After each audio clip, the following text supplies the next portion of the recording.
كواكب الفردوس خادم الرب يسوس ضياء دير البراموس اختاروا عمانوئيل آثر أن يستقيل ليكن خادم الإنجيل رشح للأسقفية فغدر الإكليريكية مفضلا البرية فضل حياة الخلوة سلك طريقا كربا أعطاه الله حكمة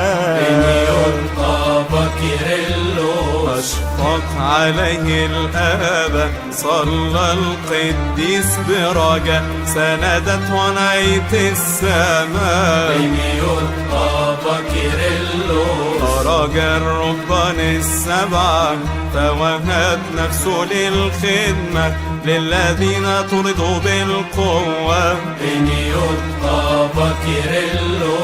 ولما جاء الحين رجع الرهبان فرحين إلى ديرهم مسرعين صلى في الطاحونة باكر وعشية أعطاها الله معونة أرشده عمانوئيل قام بعمل جليل في دير أنبا صموئيل اختارته عناية الله ليكون راعي الرعى كان يبكي بمرارة عظيم في جهاده حاكم في إرشاده اختاروا الرب إلهه تابع قول الرسول ووبخ الكسول خدم نفسه البتول أشفق على القاطع لم يتركه يضيع رافقه بقلب وديع لم يخطب ود المدحين أرشاد المنافقين كان الرجل الأمين صادع بالحقيقة محب الخليقة صديق الملائكة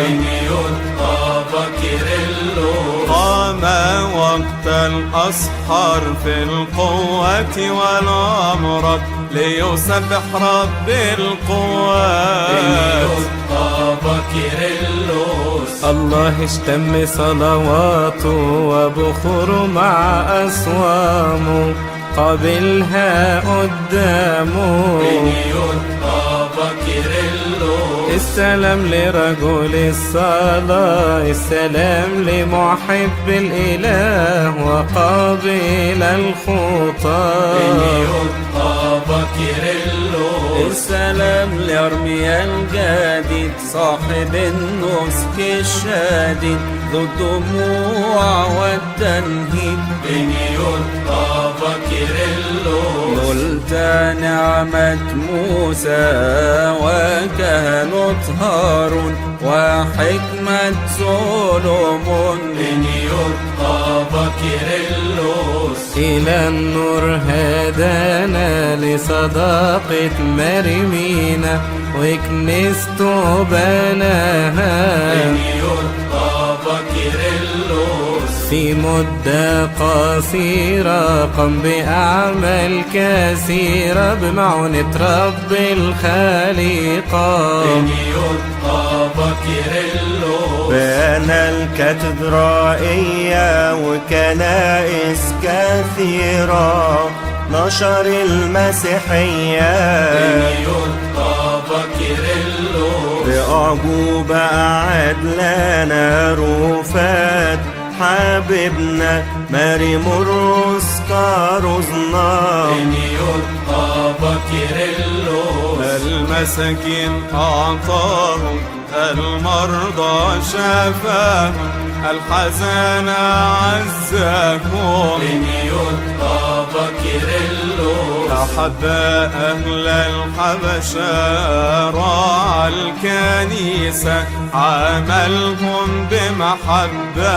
بنيوت بابا كيرلس في كنيسة الزيتون ظهرت الأم البتول في عهد الراعي الحنون. بنيوت بابا كيرلس بيده عمل الميرون بين المؤمنين من بعد طول السنين. بنيوت بابا كيرلس سمى انتقال الأبرار إلى السماء أصفر، طلب رب الأنوار. بنيوت بابا كيرلس ترك وثيقة أن يدفن في ديره بجوار شفيعه.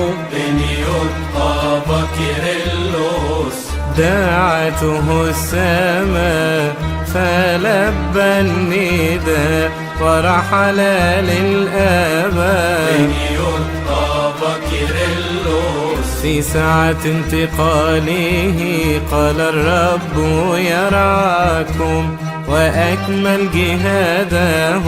بنيوت بابا كيرلس اذكر وحدة الإيمان واذكرنا في كل أوان أمام الله الديان. بنيوت بابا كيرلس يا أبناء التسبيح أنظموا اليوم مديح لحبيب يسوع المسيح. بنيوت بابا كيرلس تفسير اسمك في أفواه كل المؤمنين، الكل